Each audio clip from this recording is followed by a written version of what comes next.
बड़ा नीमन आँख बाता है, आय है बड़ी खूबसूरत बाड़ी तोहरा खातिर कहे के बका। अच्छा समझ में नहीं आ रहा, भोजपुरी नहीं समझ में, हिंदी समझ में आता है? आता है। अच्छा भोजपुरी आपको नहीं, उनको आ रहा है समझ में, कोई बात नहीं, बस आप कमर हिलाते रहिए, ठीक है। और आपके लिए कहना है क्या कि हम तोरे जैसा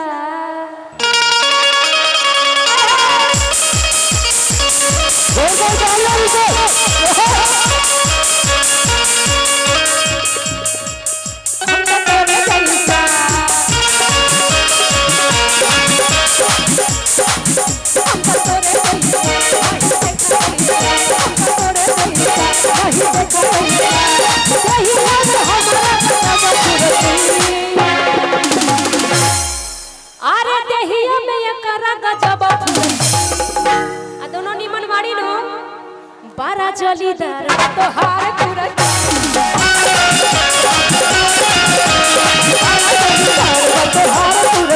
हम तो तोरे जैसा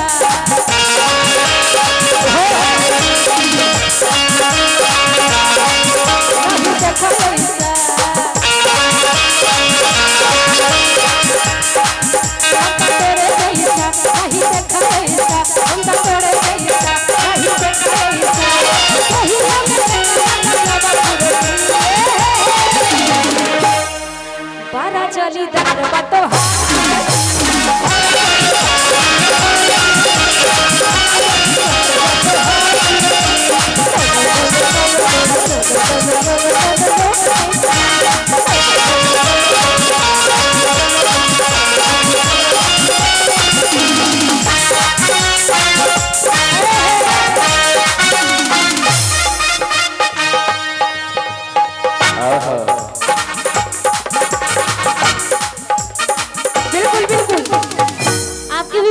पूरी कर दे, लेकिन थोड़ा सा इधर जो भैया है उनका फरमाइश पहले पूरा कर देते हैं। इधर नाम नहीं बताए, ये महेंद्र यादव जी जिनके सौजन्य से 101 रुपए का आशीर्वाद है। एक बार जोरदार ताली हो जाए। क्या बात है, क्या बात। देखिए आपको देखकर 101 रुपया आया, क्या कि हम तो तोरे जैसा कि नहीं देखा ऐसा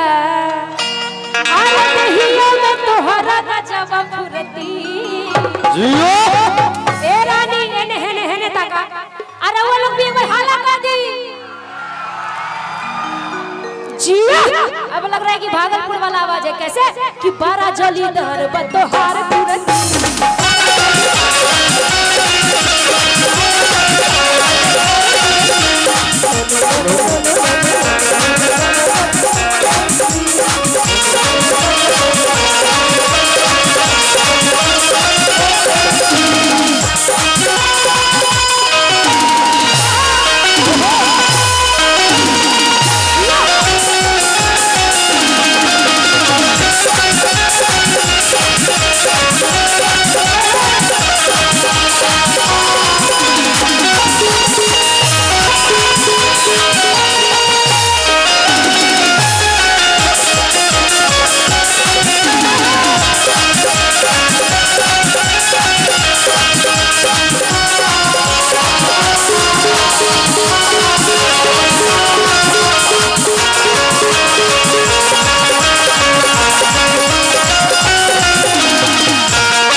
देख के लगा था कि करंट लगा था। 116 वोल्ट का झटका इनके शरीर में बानू कि अरे तरपेला मोर चढ़ल जवानी कबल लगन लागे। तरपेला मोर चढ़ल जवानी कबल लगन लागे। ए हे कि अरे तरपेला मोर चढ़ल जवानी। अरे सूत जा काहे जगत रे। अरे तरपेला मोर चढ़ल जवानी अरे कबल लगन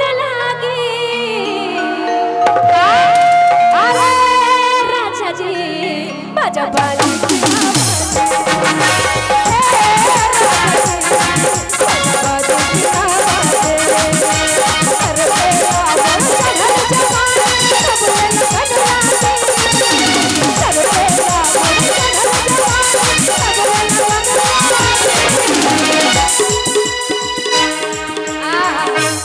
चाची लोग को भी देख लेने दीजिए। इन लोगों का कहना भी सुन लेते हैं क्या? तिलौड़ी बिना चटनी कैसे बनी? ये चाची सब इधर से कह रही है क्या कि कैसे बनी कैसे बनी कैसे बनी ये गोतनो कैसे बनी का? तिलौड़ी बिना चटनी कैसे बनी?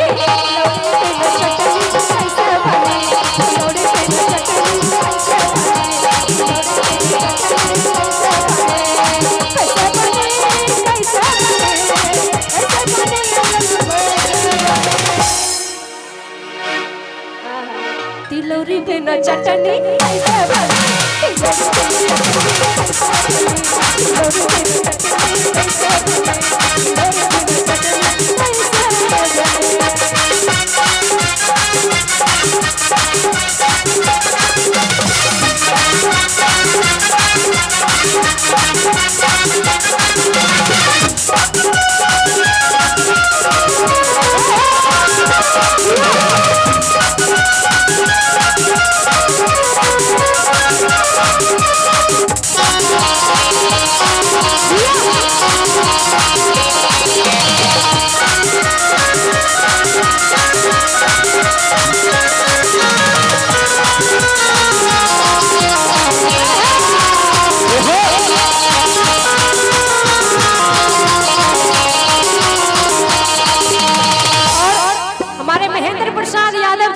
जिनके सौजन्य से ढेरों ढेरों सारा आशीर्वाद हमारी इन फुलझड़ियों को है।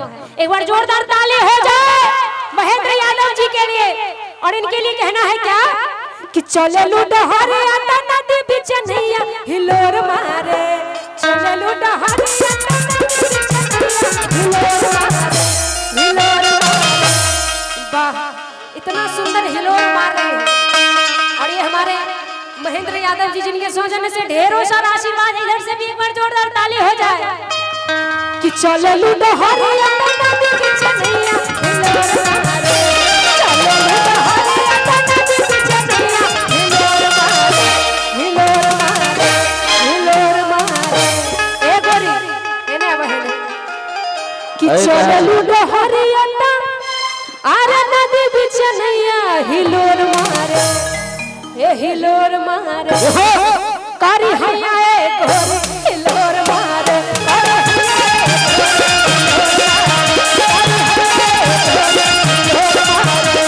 चले लुडहरे आता नदी बीच नैया हिलोर मारे,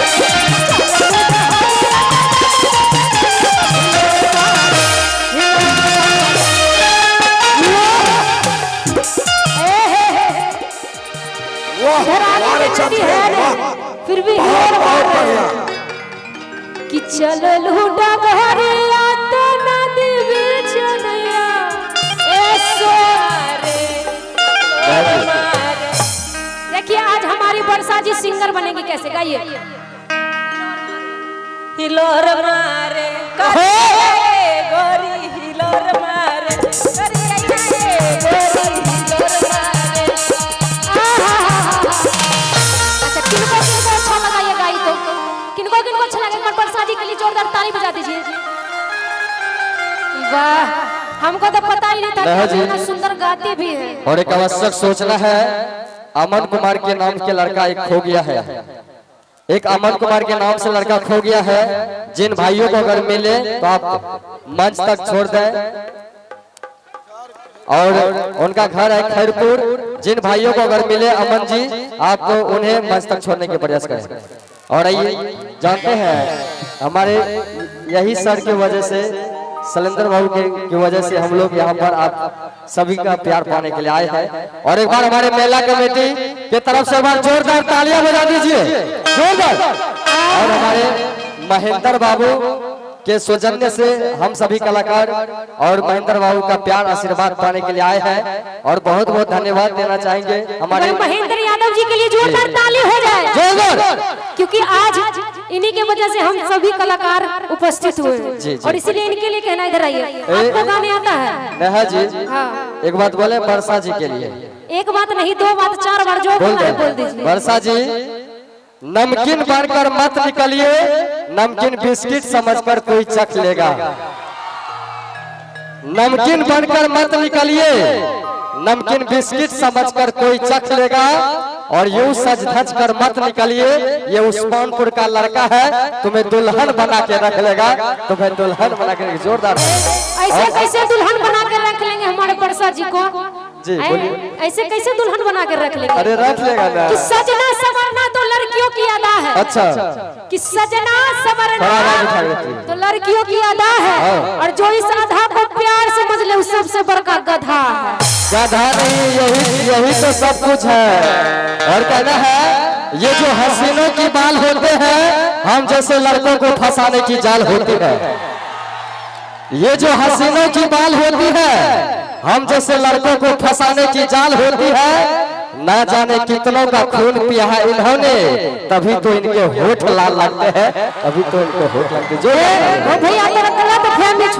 ई होठ लाल ए लगी छै किया कि ललका लिपस्टिक लकमी वाला लगेले छी। ललका छत से धोखो दा के छै की भैया, छै ना? गुमान मत कीजिए, नहीं तो कहना है अरे जला दो इन हसीनों को जो खुद पर नाच करती है।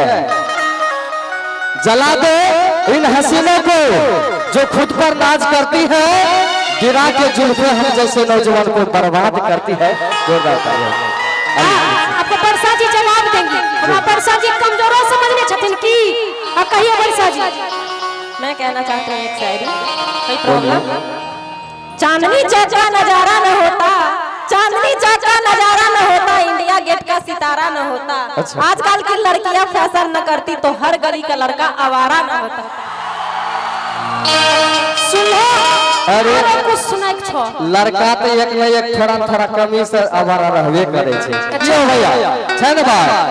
कहे छे वही से इसीलिए कहते हैं वर्षा जी, तो कहला पहले तो इसीलिए कहते हैं हर सिम 4G नहीं होती और हर लड़की रिद्धि और सिद्धि नहीं होती। अच्छा, रिद्धि सिद्धि नहीं हो नहीं हो सकती। कहते हैं कि मत पर इनके प्यार के चक्कर में बड़ा पछताएगा। अच्छा। कि मत पर वर्षा जी के प्यार में बड़ा पछताएगा। कुछ दिन बचा हुआ है, 2-4 दिन के पास इनके घर के पास छोला भटूरा का दुकान तू लगाएगा।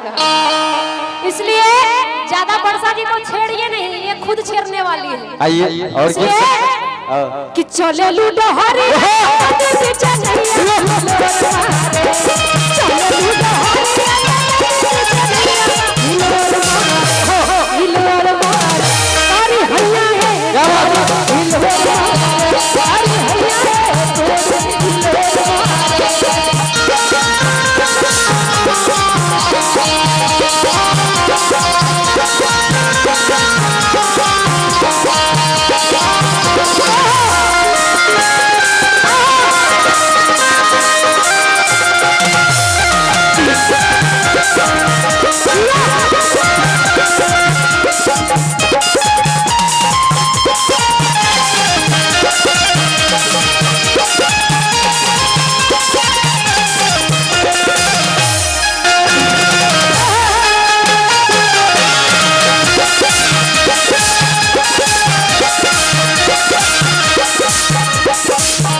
आपको देखकर हमको एक और बात याद आता है। अच्छा इधर खड़े हो जाइए, फोटो लेने दीजिए। ले लीजिए, पहले फोटो ले लीजिए, उसके बाद ही हम बोलेंगे। हो गया फोटो कि और कोई फोटो लेंगे? इधर कैमरामैन वाले भैया जी, आप लोग भी बचे हुए थे। हो गया आप लोगों का? हो गया। कहते हैं कि अरे मान ले पिया हमके पाती। बहुत देर से फरमाइश था इस गाने का। आप जो बोल रही थी ना, उन्हीं के लिए बोलना था क्या कि अरे मान ले पिया हमके पाती, कि पगली देखावे अगर बहती, पगली देखावे अगर बहती, कि